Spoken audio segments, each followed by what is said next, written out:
this season, this time, this period, it's going to change us. Yeah. And it'll sanctify us, hopefully, or not. It can unsanctify you if you're not careful. That's why you have to fight. Yeah.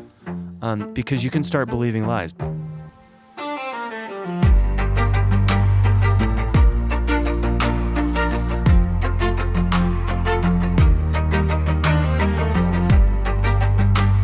Welcome to Pastor the People. I'm Hunter Carter, and I'm here with Scott Brown. We are both pastors at New Valley Church. You are the people. So welcome, Scott. Great to be with you. Great to be with you, Hunter. Pastor. So we're here to pastor the people, Scott. That's our role. Why are we doing this? Why are we doing this? Yeah. We're doing a podcast, and it feels a little weird, doesn't it? Because it's like, does the world really need another podcast? Right. Why are we not doing this also? Yeah. Yeah. Well, first of all, we're doing it because our director of kind of behind the scenes and worship, and we call it production, but that sounds stuffy. But yeah, he is the man, like you call him the magic man, I think. The magic man, not on the screen. Behind the scenes. Yes. Behind the screens. And he has been pressing us to do this. And we asked ourselves, like, do we really need to do a podcast? We already put our sermons out there every week. And we came to the conclusion to give it a shot because we want to pastor our people. And so if this is helpful to our people and our desire to disciple them and encourage them, then great. And if it helps anyone outside of our church, then that's fantastic. Yeah, Aaron, the magic man, is like, we really could do this. He's like, we could sit you guys down and this could happen. And I think what makes it compelling to me is on a Sunday morning, that's one day. And if you're preaching, a not obnoxiously long sermon, 35 minutes, you're able to preach the gospel to people. But then, Monday to Saturday, they're hearing a lot of voices. Yeah. And it's not that there aren't better voices and smarter voices. But there is a unique thing, right, to hearing your pastors at your church. So this is... Yeah, and we have a lot of conversations during the week that are like, we go deeper, right? So like there's so many things we can't say in a sermon that a long-form podcast kind of gives you the opportunity to do. And so, yeah, hopefully we can get us some good stuff. We are kind of wanting to begin, as we jump in, to discuss one of the things that is on our hearts as the pastors of our people. Yeah. Is the issue of marriage, and we've dealt with a lot of marriage issues in the last couple of years at New Valley, and I've been ordained since 1994, I believe, that sounds about right.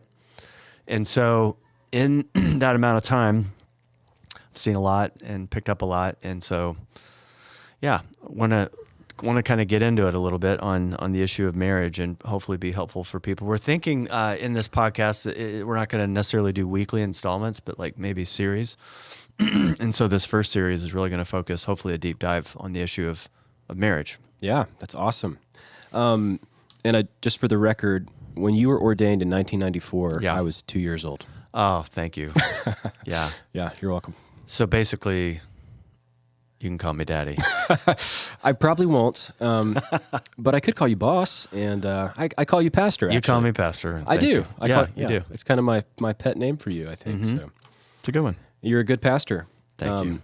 Yeah, I think this is worth sharing, just by the way, is you're a great pastor, Scott. I think the reason you would be a good voice to speak to this, and the reason I think this podcast is worth doing also, is because there are a lot of podcasts that are giving information to people.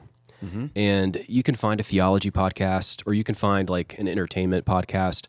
And my wife knows this. I actually really dislike greatly the category of influencer. It's kind of like if you have a show and you have a cool microphone and a great setup, like we do, thanks to Aaron, the Magic Man. Thank you, Aaron. People just assume you have the authority to speak. And like a lot of people just buy the equipment and they start filming themselves, and then they get an audience, a following. Right. Famous for being famous. Yes, exactly. And the thing is, that works so far, and it's fine as long as it's entertainment, and it's probably a great way to make a living. Yeah. But when it comes to pastoring, you really need someone who's actually shepherded people, right? And like pastoring is not the same thing as performing, right? For an hour behind a microphone. Well, it's not for you. That's very obvious. So you're you great, too, man. You're a great pastor. So yeah, if anyone who goes to our church will probably not be surprised that if we could do a podcast and pick a topic of a series, we might pick marriage. Yeah. Just knowing everything kind of in the life of our church. But this is something that's been personal to you for a while, and something you've thought a lot about. So Yeah, I mean, as a human that was raised in a family, right, that fell apart really early, I think my mind and my heart and just as a person has been on the topic of marriage for a long time. My dad left my mom when I was 5, and I can remember that moment vividly. Like, we went on a trip, we went on a vacation to Florida. yeah, We get home. We were there for like 2 or 3 weeks. We were staying with my uncle and my aunt and their 5 kids. And we get home, when you're 5, 6 years old, whatever, you have no concept of what's going on. You're just on vacation in Florida. You get home and they sit you down to say like, hey, Dad's not going to live with us anymore. We're not going to be married anymore. And I don't even have I don't have a category for this, right? Yeah. So I have this earth-shattering a level of trauma as a 5-year-old, and then spend the rest of my youth sort of picking up those pieces. And so, yeah, the topic of marriage was even big on my heart, like in college, as I was a young Christian thinking like, okay, I want to be married someday, and I don't want to make the mistakes that I lived through. I kind of had this passion, like I will not repeat what I experienced.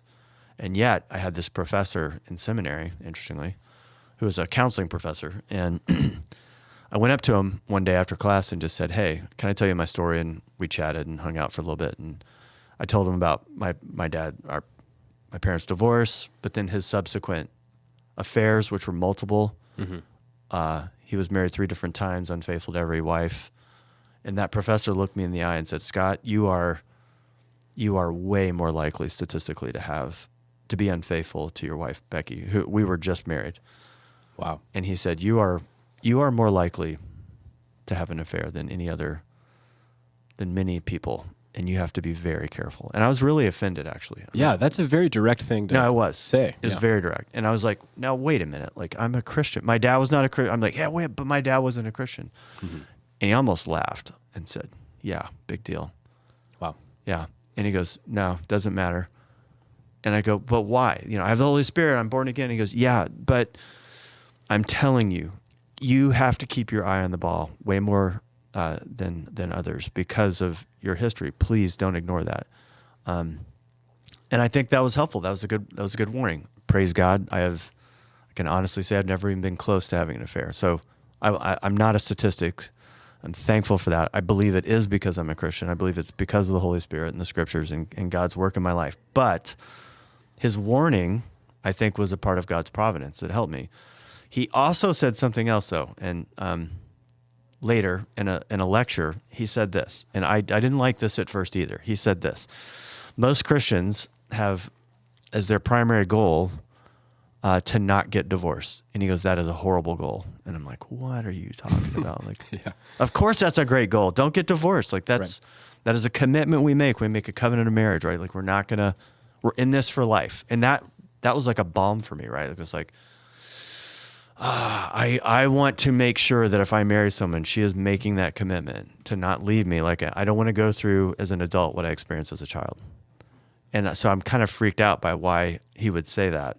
And so I went up to, and he did explain, and he just basically said, most Christians think the goal of marriage is not to get divorced. That's the wrong goal. He said, instead, my wife and I have always had it. Our goal is not to avoid divorce. Our goal is to have a really healthy marriage. And that was his main point. And once I understood where he was coming from, I got it. But it was jarring at first. But if your goal is simply to not get divorced, he's saying that's not the right foundation. It's because it's not enough. Yeah. Because you can be failing at marriage, right? Really have a really actually unhealthy marriage and not get divorced. But also the truth is you are very susceptible to divorce if you're unhealthy in your marriage. Healthy marriages just almost never collide into divorce. They just don't. Why? Because they're not vulnerable. Yeah. Yeah. Yeah. I mean, all the stats, you hear them like thrown around a lot, but it's that Christians divorce at the same rate as non-Christians. Right? Yeah, it's heartbreaking. Yeah, these things ought not to be so. And right? if you dig deeper, like what kind of, is it a nominal, like the statistics are better the deeper you dive into the reality. But at the end of the day, we know this from experience, right? And even our own personal lives or ministry in the last few years. Like, Christians are getting divorced too often. Yeah, it's mega heartbreaking. It's interesting to do the show with you because, and I don't know if I'd ever heard the story in that much detail, so thank you for sharing. But I grew up with great parents, happily married, still married, still love each other. Your dad's your hero. Yeah, my dad is the best man at my wedding. Yeah, and I love that. Farmer. I grew up on a farm. Chicken farm. Yeah, we had egg houses. It was excellent growing up that way. So good. Yeah, like I said, if I said that before a congregation, they would love it. They would eat it up. They would. Oh man, it'd be so good. Yeah, but it's not that great just in a echoey microphone to you. But anyway, what I was trying to say is, even though I've had many great marriages modeled in my family, but as I was thinking this morning about it, healthy marriages are at the center of so many things. It's like when you think about kids in youth group. So many of the issues you're dealing with, they start at the home, they grow in the home, you go on and on and on, but it's just like to have not just a marriage that's kind of limping by, but to have one that's thriving. Yeah. Man, like for society, for civilization. Yeah. It's like, this is the bedrock, right? So so as we begin this series, the kind of the main, I wanted to lay down our thesis in a way. And in a way, this is kind of one of our points is this, that may be a bit unique, is like, don't simply have the goal being fine or mediocre. The main premise is kind of this, that mediocrity in marriage is far more dangerous than people realize. And the truth is, many, if not the majority of marriages are pretty mediocre. How's your marriage? Like over coffee, lunch, dinner, whatever, with somebody, I'll often ask, how's your guys' marriage? How you doing? And it's pretty good. It's pretty fine. And, but what I want to scream for the rooftops is this: usually fine is not enough. And because it is in the moments of fine, because here's the problem. In a marriage, there's all these seasons to it that will leave your marriage vulnerable. And one of the main things I want to communicate in this podcast is this, that you are not alone. But when you go through transitions, so there are these seasons, or we could call them transitions, that put nearly every marriage in a dangerous spot, or at least some of these transitions will lead to a dangerous place in the marriage. Mm-hmm. This is not exhaustive, but here are some of them. They're predictable too. This is what's interesting. Like, so you fall in love, you meet this woman, you go out on a few dates, or this man, and you fall head over heels, and you're feeling all the feels, and you get engaged, and then you get married, but you bring all these expectations into marriage. And I thought it was going to be this way, and I thought it was going to be this way. And the truth is, for many people, that first couple of years of marriage is very challenging. It's like, and already the marriage is under assault. Mm-hmm. I thought it was going to be really easy, or I thought it was going to be really fun all the time. And yet this person is this way, and I thought they were this way. And it makes you call into question. So that early transition can be already a problem. Yeah. Becky and I were lucky. I don't know why, probably because I'm so easy to live with. But the first year, our first few years of marriage, like 3 or 4, were like, it was just really fun. Yeah. It really was. Same for me, Marguerite. Yeah. We were married 5 years before we had kids. Yeah. And we were close to that. But it was great. And then, okay, so then the next season, right, would be from marriage without kids. If you make this transition, not every married couple does, but like from marriage without kids to marriage with kids, that's a big transition. Yeah.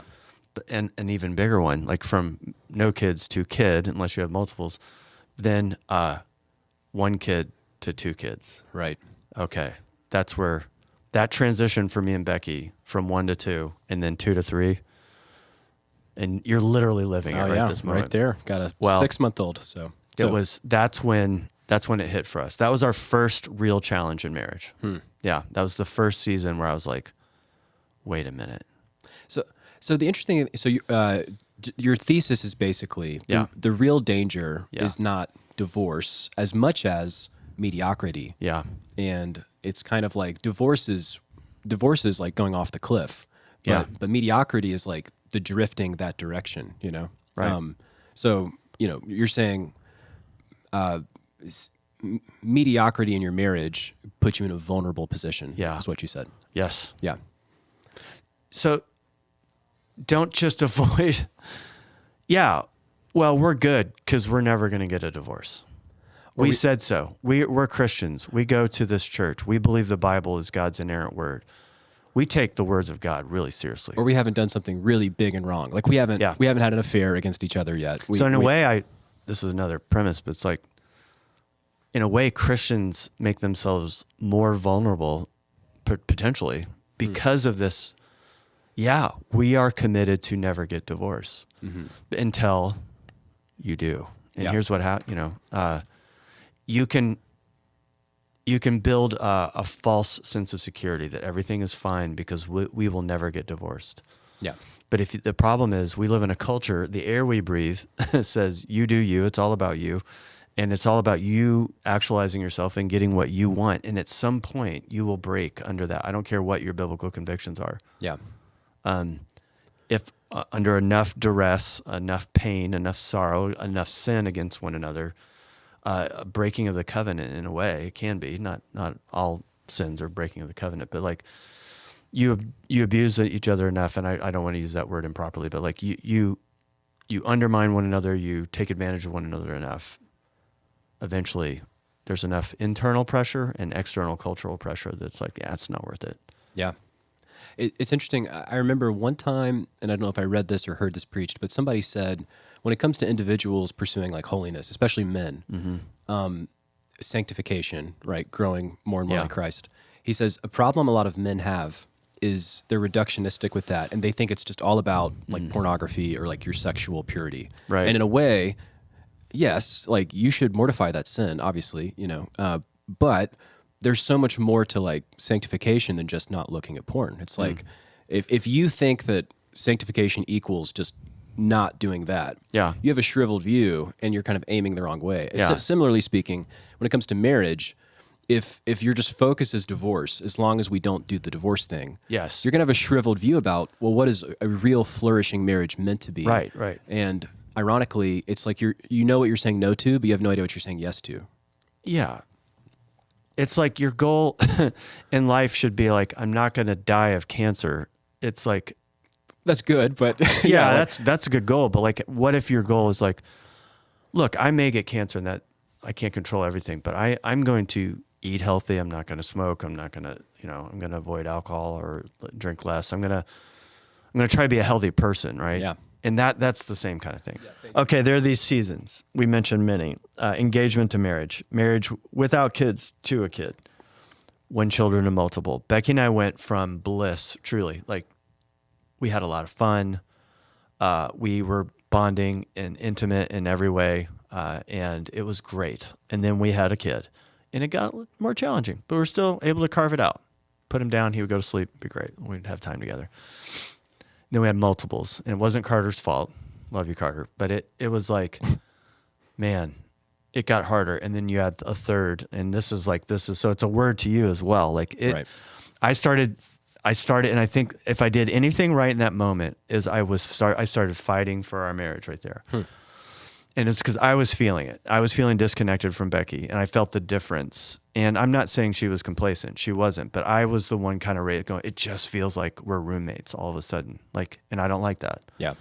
And it feels like, frankly, like, her interest in physical intimacy went way down at that time. Well, no kidding. She's like, at home. I am here raising these kids. That's my focus. I would come home, from the church or the office and she would hand me a child. And it was just like, it really felt like, yeah, we are parenting together, but our intimacy is lost. And I kind of freaked out. But I think actually that was good. So what happened? I mean, you freaked out, but then I started feeling some despair. Like it's never going to be better. It is never, this is it. This is my lot. I married a woman and I loved her, but we ruined it by having children. Yeah. And now there's no romance. It's all gone. Yeah. And that was important to me. Like You obviously loved your kids and you loved being a dad. What you're saying though is that I loved it. yeah, but what you're saying is love it. you felt like, okay, marriage is just a cross from here forward. Yeah. Yeah. And that was you were losing hope maybe. Yeah. Yeah. Of a non-mediocre marriage. It felt like this is worse than mediocre. It's not at all what I expected. It's like the intimacy at every level is gone. We're exhausted. So physical intimacy is tough. We're not relating well to one another. It's just like, and it went from being great. Right. And so I guess our church has a ton of young couples with young kids. And so whenever I get with one of them one-on-one and they have multiples, like literally I'll just say like, hang in there. This is a season. It gets better. But you have to fight even in the midst of it. Don't wait. Right. So to you, like I'd say, you need to keep dating Marguerite. Like you got to take her out on dates. It's expensive. You got to hire a sitter or ask somebody to watch your kid for a night. We would go to the Wild Horse Pass. Like Becky's parents would come into town. When we moved here, the kids were a little older, but like when we moved here, her parents would come into town for a month every year. And at first that was tough, but then every year they did that and they would let us get away for a night or two. And it was amazing. You have to keep reminding one another, even if it's like a 3-hour date, that we still have it. Yeah. It's dim, but the light is still there. The spark is still there. Yeah. And there's so much more to say about all this, but like the main thing I want to do is say to young parents is don't give yourself over to the despair because it's not like that forever. Yeah. There's other seasons, by the way, too, that it keeps going. Like it gets worse. Like when your kids become teenagers, that gets really hard. Then you become empty nesters, that gets hard. Like so, it's like it goes on and on. But more on that later. I guess the way I would sort of summarize what you're saying is, there's really not neutral ground, right? It's right. like That's it. You know when you're at an airport, like the best place in the world, and there are those things that move, and like you can walk or you can get on the path, the moving path. Yeah. You know? The it's walking like, path. You're on a walking path, right? So like even if you say I'm just gonna kind of press pause, it's like, well, which direction are you kind of drifting, right? Mm-hmm. And so because the thing is, nobody wakes up and says, I want to settle in my marriage, right? Nobody's Right. Nobody's aiming at mediocrity. Yeah. But you kind of wake up there one day, and then the question is, what do you do? And I think maybe what you're saying is, don't just assume you're going to drift out of this thing the way you drift into it, right? Like you were saying, fight. Even in that season, what you're not saying is it's just a season; it'll blow over. What you're saying is there's a way to fight, and there's a reason to fight. Don't give yourself over to despair. And there's no easy answer to this, by the way. Right. There isn't. But you need, without hope, without a vision, the people perish, right? Like you have to have a vision that this is not my life. This isn't a terminal illness in our marriage. This is a momentary, this is a cold. This is a virus. And it's going to, not that children are viruses, but you know what I mean? This season, this time, this period, it's going to change us. Yeah. And it'll sanctify us, hopefully, or not. It can unsanctify you if you're not careful. That's why you have to fight. Yeah. Because you can start believing lies. Becky and I joke, and every couple I've talked to that's like mindful at all about their marriage, like it's like, the truth is you have about 3 or 4 arguments and that's it. And they're on repeat. Yeah. Right? Yeah. It's like 3 or 4 themes. And you almost, it's like, and I've gotten to the point where Becky like, we need to talk about it. I'm like, do we really? Like, right. Again, we've talked about this, right? Yeah. And that can lead to some despair. But again, I think it's important for people to know you're not alone. Yeah. You're not the only one feeling this. Yeah. That's actually somewhere I want to go with it because when it comes to mediocrity, it's actually a real gift to have the epiphany. Yes. Like, shoot, this is not okay. Like, I don't want this to be the way my marriage is always going to be. But a lot of people, I think, have a mediocre marriage. Yes. And they might not realize it or have identified it yet. I mean, there's a way that you can sort of, when you drift into something, it's not like it goes from really good to really bad, like hot to cold water. It's like boiling the frog. You know, you wake up one morning and you're like, yeah, this is just meh, right? Yeah. So like, I guess the question I'm asking is, what does mediocrity look like? You know, what are the signs and symptoms of mediocrity? I don't know if you want to go there, but Yeah, that's a good question. It might be the kind of thing we have to explore over several episodes, but that is for sure. I think it's like, for one, it's when you start settling. Like, I know we have our physical intimacy. We're not having sex, basically. Yeah. Like, and we say, that's okay. Yep. It's not. That. Yep. I want to dive into that a lot more in some other times, but. Yeah. And I guess maybe there's nuance. Like, hey, Yeah. it's not like, of course, after you have a baby, there are times where, yes, it's going to be much more challenging. But like, if in general, yeah, you can't give up on your physical intimacy. You can't give up on your emotional and your relational intimacy, like through conversation. And you can't just say, we don't really talk anymore. Right. We don't ever go out on dates. Yep. We don't ever remind one another why we fell in love in the first place. Right. We have nothing in common. Yep. Well, yeah, I mean, one time I asked Marguerite, like, what is it that makes you feel like we are close and like we really are kind of in it? And her answer is normally when we have these conversations, you know, and like we stayed up last night till like 11:30, even though the kids were down probably, you know, before 10 and the session meeting ended. So I get home probably, I don't know, 10:15 or something. Yeah. But we stayed up for about an hour just talking and, you know, and it's like, it's normally not just, well, sex suddenly stopped. It's normally not just, we're not having these great conversations anymore. It's like they're connected, right? And and generalizations obviously is the only way you can speak about this, but generally for men it's sex, for women it's emotional intimacy, but they're obviously connected. I mean, sex is it's a way to be emotionally intimate with your wife. Yes. But a lot of dudes also need to realize you shouldn't expect to be physically intimate if you're not intimate in any other kind of category with your wife. Like if you're not dating your wife, if she doesn't feel safe with you, if she doesn't feel like you're taking an interest in her, like if your wife wants to talk about something and your response is like, well, that's stupid. It's like, why do you think she's going to want to be physically intimate with you? It's like, you're not, you should be a student of your wife, right? And curious. As a Southerner, you will appreciate this phrase. If you want sugar at night, you got to be sweet all day. Oh my gosh. Is that a country song? It should be. Hey, Miles, write a song. I don't know. If you want sugar at night, you got to be sweet all day. Okay. And truly, it sounds like performance, right? Like, so the husband feels like, oh, great. But there's a truth to that. This is not fair to say because sex is psychological for all men and women. Yeah. But it's especially true for women. They keep the whole relationship in context with your life. Yeah. And it's like we have a tendency to bifurcate those things, but the reality is I think women approach it in a healthy way. Yeah. And it's like, it's true. Like, yes, all the forms of intimacy are working together and they're equally important in some respects. And And here's a thought. They're kind of signs, but also deposits. You know what I mean? It's like there are times when it's like, you know, one person may not want to be physically intimate as much as the other, and there's a service to that. There may be times when one person doesn't want to be emotionally intimate, and have a conversation, and it's a service. Correct. It's like, but like the goal of marriage is to love your spouse. It's not to get love. It's not to like harvest something from them. Yes. I love Keller's line about it in The Meaning of Marriage, which is like you see someone and you say, I'm excited about who you're going to become. Yeah. Right? And then it's beautiful. And you figure that out together, right? So it's Tim Keller's book, The Meaning of Marriage, is so good. And my wife Becky reads it so often.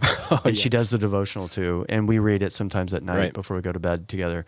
But she reads it so much, I've told her, like, it makes me a little paranoid. Like, it's like, you read this book on repeat so much, it's like, are we okay? Am I that challenging that you have to like, I have to like read Tim and Kathy's words so often so I can just survive you? No, I'm sure that's not why. It might be. But these things make you vulnerable. And yes, that's the problem. Mediocrity makes you vulnerable. And here's the thing. Like, it's not to say that your marriage is never going to be, it's okay. It's good. You know, it's like, it is. But like, I guess it's like this, like keep your eye on all forms of your life, but your physical health, it's similar. Like if you're just going, I'm okay, I'm not that healthy. it's not trending great. Like, I've done that. I've done that a lot with my physical health, actually, and trying to change that. But like in all areas of life where in your marriage, it's too critical to let it just coast, essentially. And the problem then becomes, I'm sad about life. Work is hard. It's stressful. I come home, if you work, and we have these kids that we're parenting together, and it's really hard. And now I'm expected to have energy for my spouse, right? And it's hard. And the reality that's a little different from my generation to yours is it's so hard for couples financially to make it. Both spouses generally have to work now in order to survive financially, and that makes it so challenging. And so, yeah, everybody's exhausted. It's just hard to not just give one another scraps. And I guess what we're saying is, don't give up. Don't give in. Don't give the middle ground. You just have to keep making your marriage a priority, and it's challenging, but it's so, so important, because if you don't, in the vulnerability, I say this to men all the time, if you're not meeting your emotional needs of your wife, the emotional needs of your wife, there's another man out there willing to. And the thing is, that's people become so vulnerable to emotional affairs if their emotional needs are not being met. Yeah. And you're living in real life, and the emotional affair is a fantasy. Yeah. You're not at home with that person when they're not picking up the dishes, or they're angry, or they're an alcoholic, or whatever their issue is. Like, they're not real. All they are is a conversation or a text relationship or something online or whatever, wherever the relationship started. And so you become vulnerable to all manner of things. Like in the quiet despair, this is where all kinds of addiction comes in. Very easy for men. I'm not feeling physically connected to my wife, so I turn to porn. Yeah. An old habit maybe that you thought you would just get past when you got married, but there it is again. Or you overeat, or you drink too much, or romance novels for video game. It goes on hobbies, working too much. And you drift and you drift and you drift, and then the marriage is mediocre or worse. Yeah, people don't sell their marriages; they trade them, right? Mm. So you will find something, and if your marriage is mediocre or bad, that's because you're using something else, right? It's not operating the way Jesus designed it, right? And you're plugging something in, right, to that slot. The why an emotional affair is so dangerous. We know that a physical affair is super dangerous, right? Right. But equally, if not more dangerous, is the emotional affair. Sex literally could be a one-night stand, right? Yeah. Mm-hmm. And it's horrible. It's a breaking of the covenant. Jesus even says so. Yep. But in the emotional affair, you're getting something that should only come from that deep level of intimacy from another person. Yeah. And that's why it's so, so dangerous. So this could be, a later episode, because for sure. I think the vision is to have a series on marriage. This is kind of setting the table for why, right? Yeah. And it's one of reasons. Yeah. Yeah. But at some point it would be interesting to get into, in the Westminster Confession of Faith. Oh boy. I know. Well, this is actually a great insight. It says, are all sins equally heinous in the sight of God? Right. And then it says, no, not all sins are equally heinous. And it kind of lays out, the sins of superiors against inferiors, and sins done in public, and it goes on and enumerates that, telling a lie is not the same thing as murder. Hunter's shamelessly plugging his other idea for a podcast, which we do want to do. Well, now I am. I mean, I wasn't about to do that, but I should. Which is? Well, I haven't. Walk through the Westminster. Yeah, Westminster walkthrough. Oh, okay.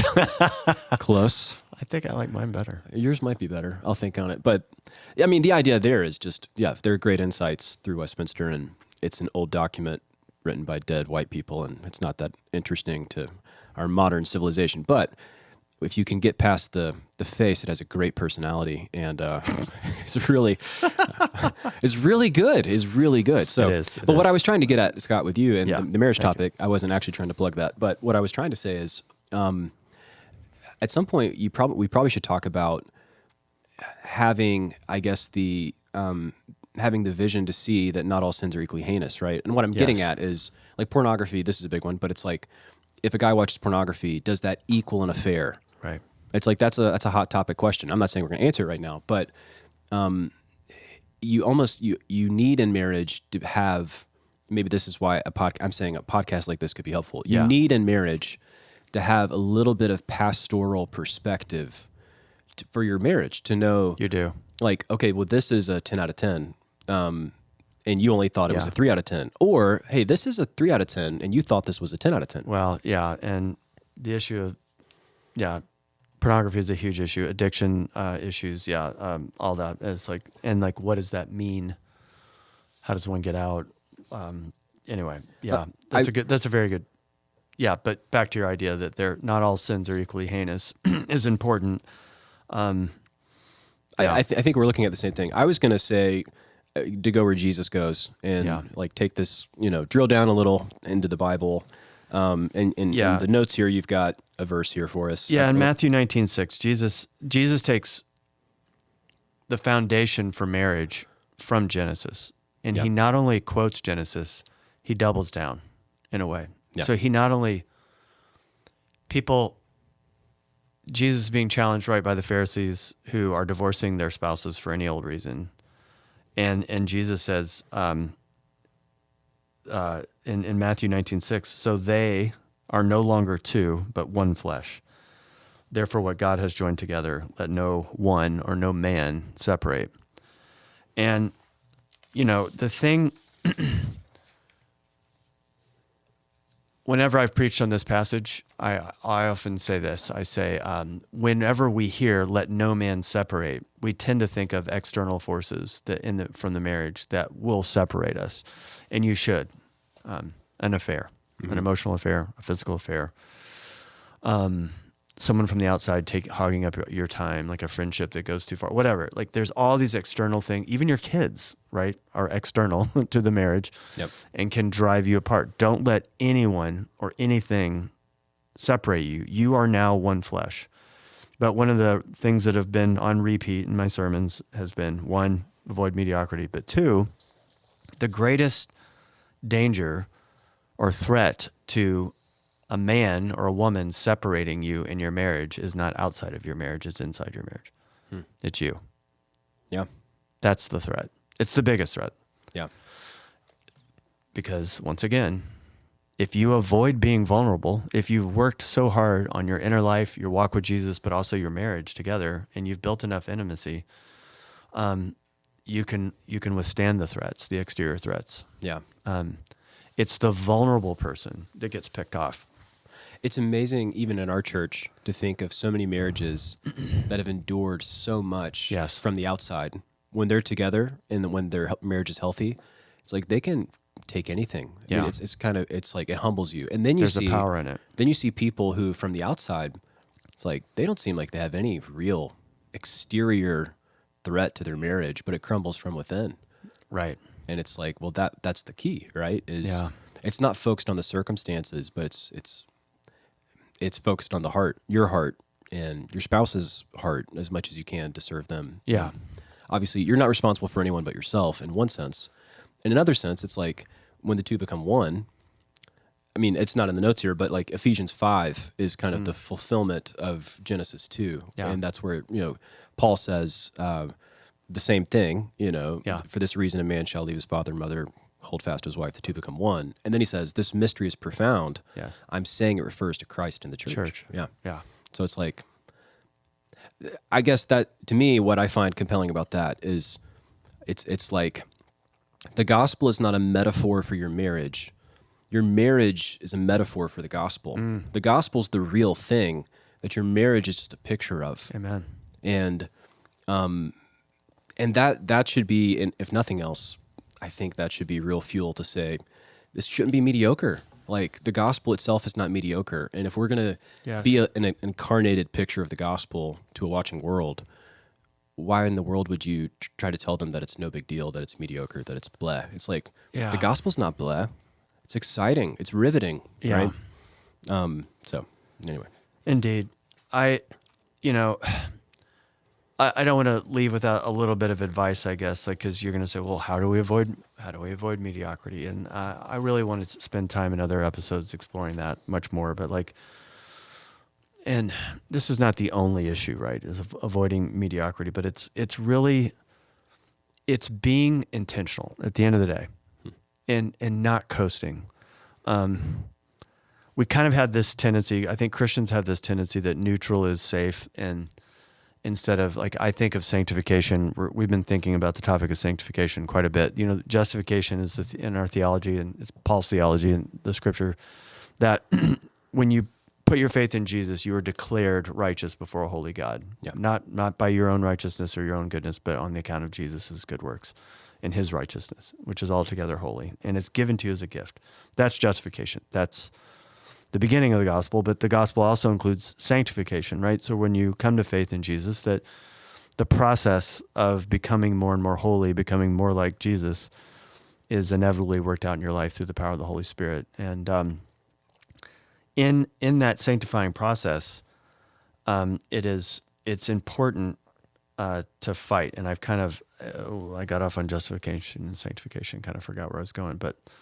You're saying you're giving people some practical advice, Yeah. and it's did you say initiative? Take initiative. Yeah, being intentional. Intentional. Yeah. It's super important to be intentional because of drift.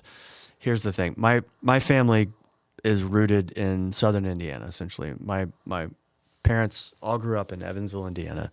It's on the Ohio River. It's a huge river. Like, we can't even conceive of it in Arizona. It's like, right? It's like, Yeah. It's massive. It's powerful. It's moving. You place yourself in the river, you are going downstream. Like, if you want to go the other way, you have to fight.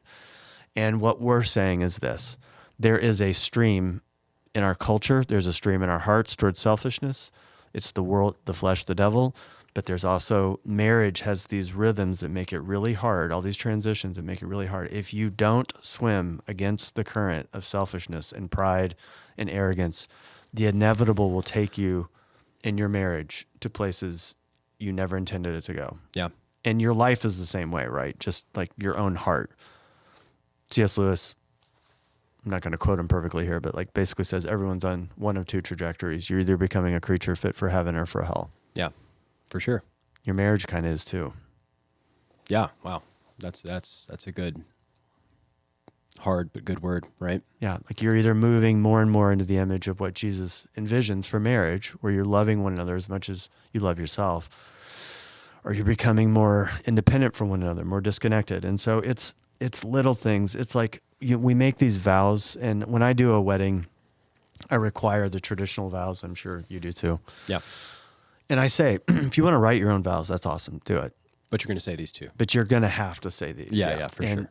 But Which because are, for people who might not be familiar, most people should be, but yeah, like for better, for worse. For better, for worse, for richer, for poorer. In sickness and in health. Sickness and in health. And like, it's basically, I'm all in. Yeah. 100%. And you say, yeah, I mean, we'll never get divorced. Right. But the difference is, do you make it easy for one another to make those vows? Or do you make it like, this sucks, but because I love Jesus, I will do it, versus the truth is, my wife makes it most days pretty darn easy to keep my vows, to love her, to sacrifice for her in sickness and in health. I don't know if I always do as good a job, but it's like, can you make it easier for your spouse to keep that vows instead of like, I'll do it, but if this is heartbreaking, but I've heard several spouses say, if I didn't love Jesus, I would have left him or her a long time ago. Oh gosh. That's it. That's all I've got. Yeah. Please don't get there. That's the point. If that's all you've got, that's good. It's better to honor God, truly. Right. For a lifetime, as hard as that may be, it's better, unless there's abuse, of course, or some biblical grounds. But the point I'm making is this: like, you can do so much better. Yeah. Make it easy. Yeah. That's such a good word. I just finished, I know we're wrapping up. Let me share this. I just this morning finished reading Pilgrim's Regress. I've never read it before. It's C.S. Lewis's first novel, and he has a section. Maybe I'll find it in a future episode. But he's talking about marriage in it, and he basically summarizes it in 3 words. He says, pleasure, pain, fruit. and he's talking about kind of the stages, I guess, if you will. And it kind of goes back to sort of what you shared earlier, is that people fall in love, they get married, there's a pleasure to it. Yeah. But inevitably, at some point, there is pain. Yes. And the argument I think he's making in context is there's a purpose to the pain, and that is fruit, is for something to come of it, right? Yeah. And I think people listening to this in our church might be feeling like they're in a mediocre season of marriage. For sure. And Many. I would just want them to know that that's not necessarily a sign No. that you're abnormal No. or that you're alone. No. But you should know that there's a verse that even says this: many of your brothers are struggling through the same thing. Right? Yeah. And it's like in a way, it's like that's what you signed up for. You don't be bewildered by it, especially to young people considering marriage. Is like when you get to that point, when you hit the pain, it's like, don't get disillusioned and say, well, I guess we just must not be compatible. It's like, Right. no, like this Exactly. is the purpose of marriage in a way, is not to stay Yes. mediocre. Yeah, one of the problems with this theme or this thesis is that it's going to make people feel guilty. Like, oh no, we have a mediocre marriage. Like Right. that's not the point of this. No, It's instead to say, I say this to almost everybody with multiple young kids: you have a mediocre marriage. I guarantee it. Like, and that's not fair because that's not true. Yeah. But you ought to almost assume, if you have more than one child in the home that's under 5. If you're caring for your kids. Yeah, if you're actually caring for your children, Yeah. chances are high, right, Right. that you're on the verge of some form of mediocrity in your marriage. But the point, that doesn't mean your marriage is condemned. What it means is to say, don't take it for granted. You're in a river that's pulling you in a certain direction. Yeah. And of course, you're sleep deprived, you're torn in 1,000 directions. Just be intentional about making your marriage still a huge priority in all respects, all the levels of intimacy that we'll get into. But like, try to keep noticing, keep speaking, loving, repairing, forgiving, being emotionally present, all that. It's so hard. I get it. But like, It's worth it. it's worth it. Yeah. I'd love to end with a benediction, just a good word. Yeah, I have. Good. And if you have one, I want to hear yours too. Mine, as I was thinking, this Sunday I preached Romans 7, the second half of it. And I was thinking about owning and battling and killing our sin. Yeah.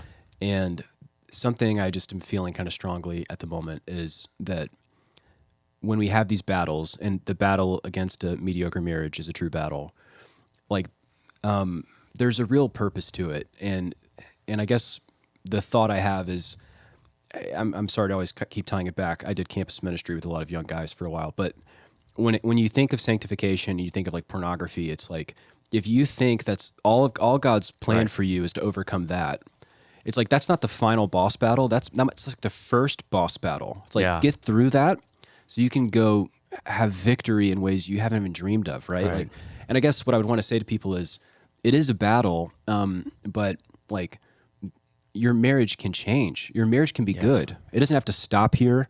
Yes. And the way it is and the way it has been for so long Yes. isn't the way it has to always be.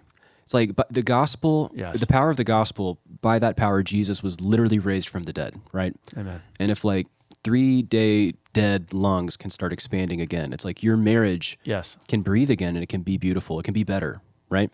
Yeah. If I could have spoken, if Scott, the age that he is now, which will remain a mystery, For now. could have spoken to 33-year-old Scott, I would have said, buddy, hang in there. Yeah. And this is what I had this conversation with a guy yesterday. Literally, I just hang in there, man. You're going to be okay. It's going to get better. It's going to get way better. Yeah. And the time of bliss you thought you had, when you didn't have kids and you were fancy free and you were dinks, dual income, no kids, like that was good. But what you have coming is even better. And it is. It's better. Yeah. And I would tell myself even recently, like now that we've transitioned to like our kids are adults and now it's just the two of us in the home, it's amazing. Yeah. But you have to keep believing. Yeah, it's because sanctification, and we're about to open up another can of worms. You were trying to have a benediction.